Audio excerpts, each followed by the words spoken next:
Olá, eu sou a professora Zezé Barino e eu trabalho há 40 anos com a matéria mais bonita do mundo, que é o português, em concursos públicos. Você viu? Temos concurso para a Universidade Federal de São João del Rei. Eu gostaria de conversar um pouco com você a respeito desse concurso e também resolver algumas questões da banca para que você possa conhecê-la. Bem, a banca para esse concurso será Fundep. São 22 vagas, níveis médio, técnico e superior. Olha isso aqui, são 6 vagas para assistente em administração. O salário inicial, R$ 2.600 até R$ 4.500. Inscrições, olha, 14 de agosto até 12 de setembro e as provas 15 de outubro.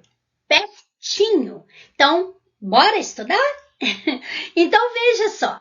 O programa de língua portuguesa, eu coloquei aqui o do ensino superior, mas não existe diferença, se a gente for olhar, para o nível médio. Por quê? Porque o programa é tudo, né? Então, veja que nós temos aqui, por exemplo, a parte de texto. Então, é cobrada a leitura, que é a compreensão, é aquilo que está explícito no texto, e a interpretação, que é a leitura daquilo que está implícito no texto. Então, aparecem também questões ligadas a gêneros textuais. Aí eu pergunto para você, você sabe a diferença de conto para crônica? De notícia para reportagem? Precisamos saber. Também a questão da tipologia textual. Então, olha lá. Narrativo, descritivo, expositivo, argumentativo, injuntivo. Você sabe a diferença de um texto expositivo para um argumentativo? Você sabe o que é um texto injuntivo ou de injunção? Esse eu ensino para você agora. Isso quer dizer que esse texto é instrucional. É a mesma coisa, injuntivo ou instrucional. É aquele que procura dar uma instrução. Por exemplo, um manual para você montar um armário. Isso é um texto instrucional, certo? Também a questão de argumentação.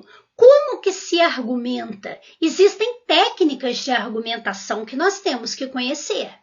Elementos da organização textual. Então, como esse texto, as ideias estão encadeadas, ordenadas, há uma progressão do tema? Como foi feita a paragrafação disso daí? E questões ligadas à coesão, coerência, elementos de textualidade que sempre aparecem em concursos. Veja que nós temos também aqui as funções da linguagem. Tá lembrado? Emotiva, referencial, metalinguística. Então, veja, são muitos nomes que temos que lembrar. Veja que também aparecem as figuras de linguagem. Então, nós temos, você sabe a diferença de uma metáfora para uma comparação? De uma metáfora para uma metonímia? Então, temos que estudar isso sim. E também aparece aqui a questão da intertextualidade, ou seja, quando um texto está conversando com o outro, ou seja, um texto ele é montado a partir do outro, uma obra é feita a partir de outra. A questão da linguagem verbal e não verbal. Se você tem uma charge, por exemplo, você tem uma parte escrita que é verbal e a ilustração, que é fundamental para a compreensão, que é a não verbal, certo? Entra aqui dentro também a questão de linguagem falada e escrita, de formalidade e informalidade. Então, é muito comum eles pedirem onde há marca de oralidade, por exemplo. Nós temos que conhecer isso. Veja que temos aqui a questão da semântica. Sempre que se fala em semântica, está se falando em sentido. Então, veja, sinonímia, antonímia, polissemia, que semia quer dizer semântica, sentido, poli. Então, é uma palavra a ter mais de um sentido. E ambiguidade, que seria o duplo sentido. Os conhecimentos linguísticos, de acordo com a gramática normativa da língua portuguesa, veja, cobra a parte de fonética, quando fala em sílaba, divisão silábica, encontro vocálico, né, que seria o hiato, o ditongo, o tritongo, a diferença entre encontro consonantal e dígrafo, a parte de ortografia, de acordo com o novo acordo ortográfico. Então, veja, não é só olhar se a palavra é com G ou com J. Além de termos aqui dentro os parônimos e os homônimos, por exemplo, como é o caso de ratificar, retificar, além de termos aqui aquelas expressões que causam dificuldades, afim junto, afim separado, porque junto, separado, com acento, sem acento, entra aqui dentro também o emprego do hífen, que teve alteração no novo acordo ortográfico. Temos a acentuação gráfica também com o novo acordo ortográfico. Temos aqui a morfologia com as chamadas classes de palavras, que são 10. Então, nós temos aqui artigo, substantivo, adjetivo, numeral, pronome, verbo, advérbio, preposição, interjeição, conjunção. Mas veja, ninguém quer aqui apenas que você saiba a classe, mas que você saiba também empregar. Veja que eles colocam aqui o exemplo de verbo.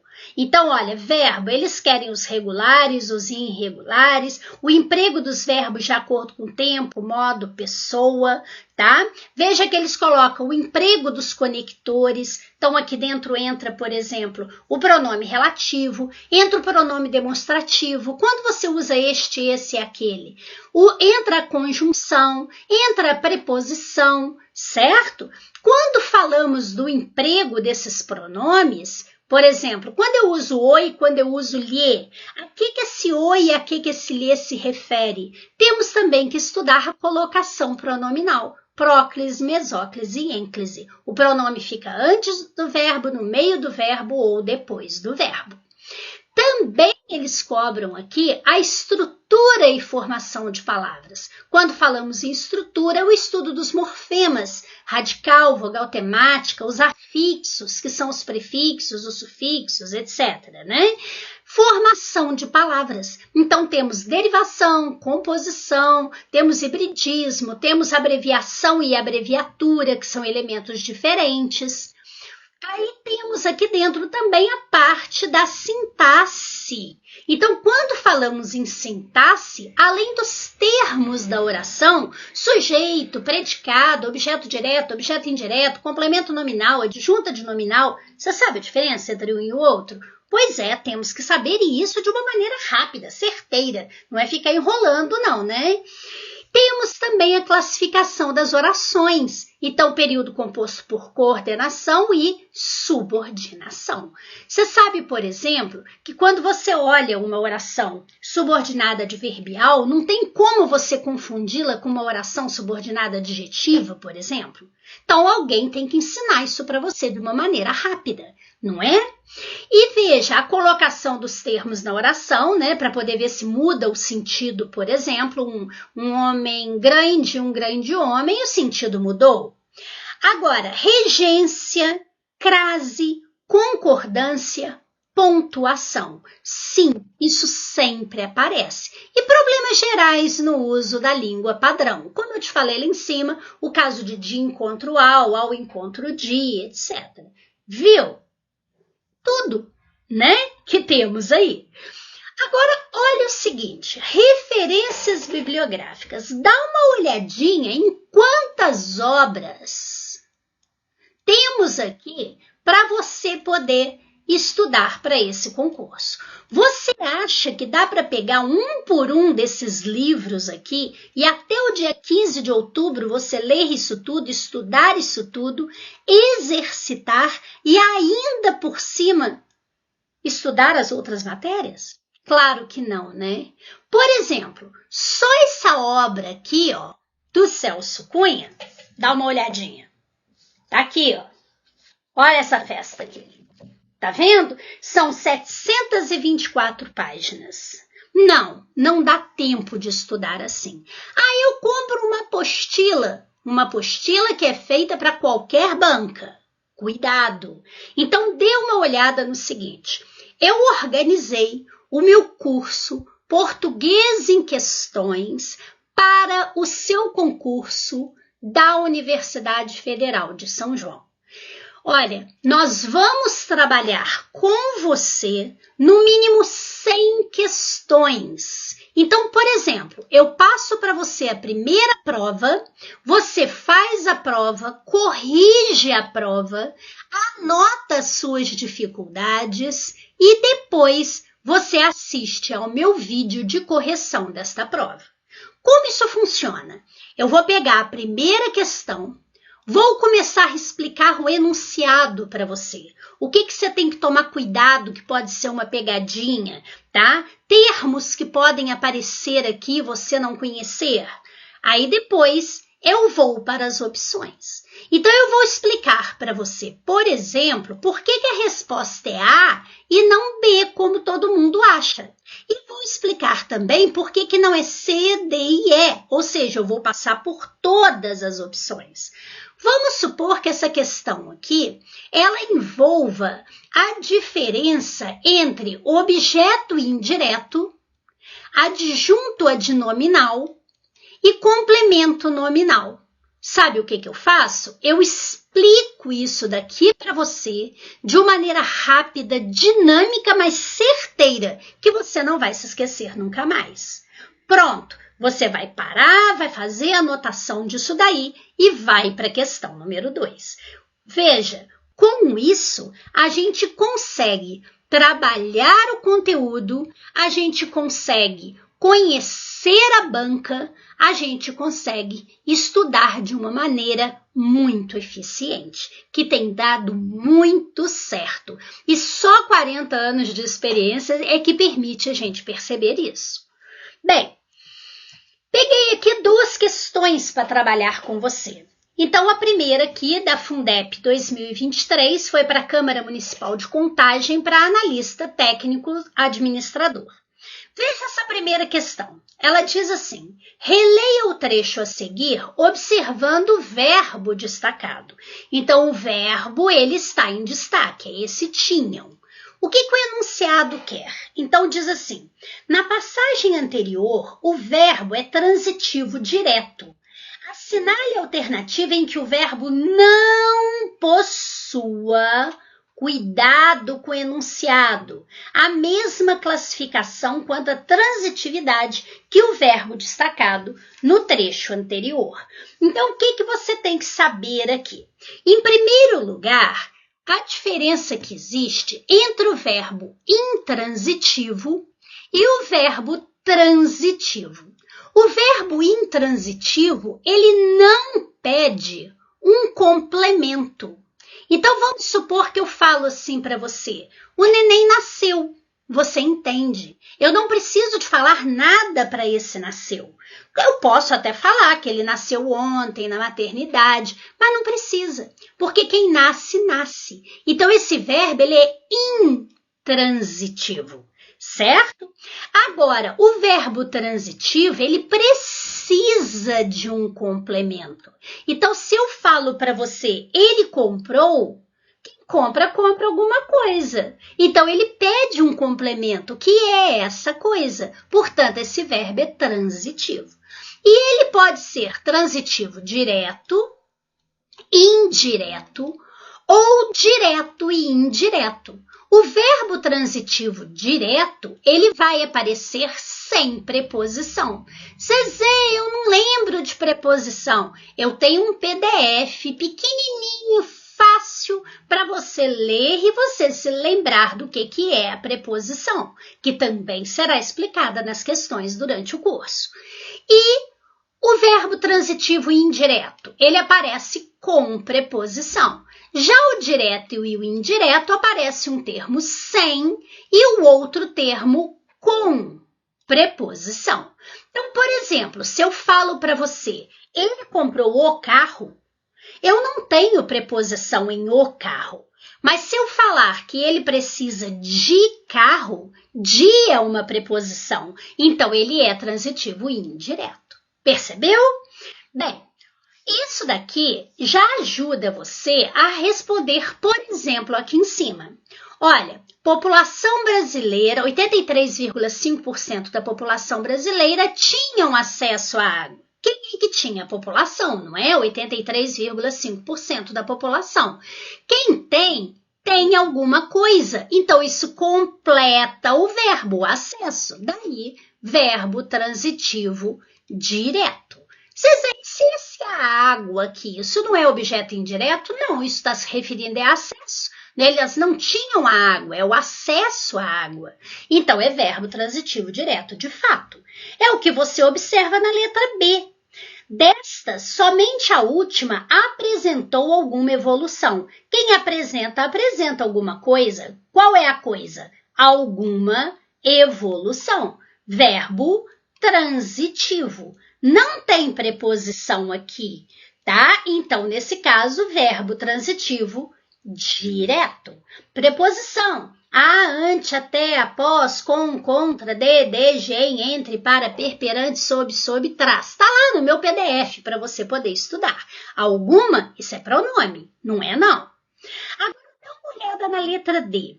A proposta de se criar um plano de saneamento nacional como norte. Quem cria alguma coisa. Qual a coisa? Um plano de saneamento nacional. Então, pede um complemento. É um verbo transitivo.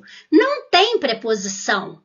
Plano. Não tem preposição. Tem no saneamento. Mas aqui é no plano. O não é preposição. Isso é um artigo. Verbo transitivo direto. Ótimo. O problema agora vai ficar em relação ao verbo existir e o verbo haver.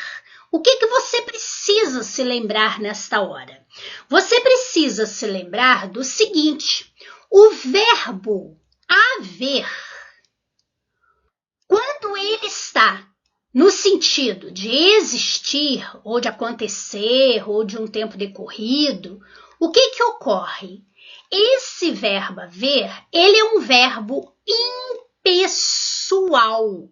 Ou seja, não existe sujeito, a oração é sem sujeito. É por isso que esse verbo fica sempre no singular. Eu digo, havia motivo, havia motivos. Agora, o verbo existir, ele é um verbo, que ele é pessoal. Existe um sujeito aqui dentro e esse verbo, ele concorda com esse sujeito. Então, ele pode ficar no singular ou no plural, certo? Então, o que acontece nesse caso aqui? Eu falo que existia motivo e existiam motivos. Motivos aí é o sujeito. Lá no haver, o motivo é o objeto direto. Então, olha aqui na letra C. Houve praticamente um ano de discussão. É o verbo haver aqui no sentido de acontecer, de existir. Ele é verbo impessoal. Então, quer dizer que não há sujeito. É uma oração sem sujeito. Portanto, esse um ano de discussões prévias, isso daqui é o objeto direto. Então, o verbo haver, ele é um verbo transitivo direto. Mas, olha a letra A. A letra A diz, desde a antiguidade, existe preocupação com o saneamento básico. O verbo existir, ele é um verbo pessoal. Ou seja, ele concorda com o sujeito. Então, preocupação aqui é o que existe. Tanto que se eu passasse para preocupações, eu ia dizer que existem preocupações. Então, aqui não há um objeto direto. Isso é um verbo que aparece o quê? Não sendo transitivo direto. Afinal de contas, nós temos aqui um verbo intransitivo, que está dizendo que preocupação com saneamento básico existe. Daí a resposta, letra A. Veja quanta coisa você aprendeu aqui dentro. Agora, sabe qual é o erro mais grave? É que as pessoas querem descobrir objeto direto, daí verbo transitivo direto, perguntando o quê? Então fala assim, tinha o quê? Acesso. Deu certo, né? Cria o quê? Um plano. né? Apresentou o quê? Alguma evolução? Houve o quê? Um ano de discussão. Mas aí a pessoa fala, existe o quê? Preocupação. Tá vendo? E erra essa questão. Cuidado, não é assim que a gente analisa. Veja, são explicações rápidas e eficientes, certo? Veja agora esta outra questão retirada desse mesmo concurso, 2023. Então, veja o seguinte, assinale a alternativa em que o pronome relativo se apresenta em forma incorreta. Destaque se é correto ou incorreto. O que é pronome relativo? O pronome relativo é aquele que substitui um termo anterior, para eu não precisar escrevê-lo novamente. Então, eu falo assim, por exemplo, o café que bebi estava gostoso. O que eu quero dizer com isso? Que eu bebi o café estava gostoso. Só que em vez de eu repetir o café, eu substituo pelo que é um pronome relativo. O café que bebi estava gostoso. Viu? Por que ele é chamado de relativo? Porque o sentido dele se modifica de acordo com a frase. Eu falo, por exemplo, o suco que bebi, né, estava gostoso. Agora ele significa suco. Se eu falar que a vaca que comprei é grande, agora ele significa vaca. Então é relativo, porque ele significa o que significa o termo anterior. Veja, quais é pronome relativo. Cujo é pronome relativo. Essa forma quanto é pronome relativo. E nós temos aqui esse que é um pronome relativo. A primeira coisa que você tem que saber é que quando você tem um pronome relativo, você tem que saber se antes dele você usa ou não uma preposição. Então, olha, por exemplo, aqui na letra D. Na letra D está dizendo, as normas com que o funcionário deve se comprometer estão no estatuto. Quem deve se comprometer com alguma coisa. Então, por isso que foi dito com que e não que simplesmente. Está certo? Se em vez de comprometer tivesse escrito aqui crer, quem crê, crê em alguma coisa. Então, em que o funcionário deve crer. Viu? Agora, o verbo estudar, olha na letra A. São muitas as leis sobre as quais eles devem estudar. Quem estuda alguma coisa ou sobre alguma coisa? Sim, é possível, está aqui, correto? Agora, olha na letra B. Há muitos projetos eficientes, verifica-se apenas na prática. Então, nesse caso, não pede preposição, por isso eu não coloquei nada. Ótimo! Mas eu quero aqui te falar, além disso, sobre uma explicação sobre o pronome relativo cujo. Primeiro, você só usa cujo quando você inverter os elementos que ele liga e você usar a preposição de. Por exemplo, tronco da árvore. Então, eu posso falar árvore cujo tronco. Viu? Eu falo carteira do aluno. Então, eu posso falar aluno cuja carteira. Certo? Outra coisa importante sobre o cujo. Quando você tiver cujo, cuja, cujas, você nunca usa o artigo depois. Então, você nunca diz cujo o, cuja a, cujo os, cuja as. E se houver uma preposição a antes do cujo, nunca use crase antes. Então, veja, neste caso, realmente eu não usava a preposição, eu não usei o artigo aqui e eu quero dizer a eficiência dos projetos. Então, realmente está tudo correto sobre em relação ao cujo que foi utilizado. Olha que dica boa que apareceu aí. Agora, qual é então o problema da letra C, que é a errada? Veja, o projeto de lei será modificado tantas vezes quantas forem necessárias. Esse quantas concorda com esse elemento anterior, tantas vezes. Não sabia? Pois é, anota aí. Viu como que a gente aprende muita coisa estudando por questões? Pois é por isso que eu convido você a fazer o meu curso de português em questões comentadas para o seu concurso da Universidade Federal de São João. Você vai perceber que você pode ter muita qualidade, eficiência, sem enrolação e por um precinho muito humano, tá? Entre em contato com o nosso WhatsApp, entre no nosso site e você verá, né, que isso é possível, certo? Muito obrigada, fique com Deus, aguardo você. Paz e luz.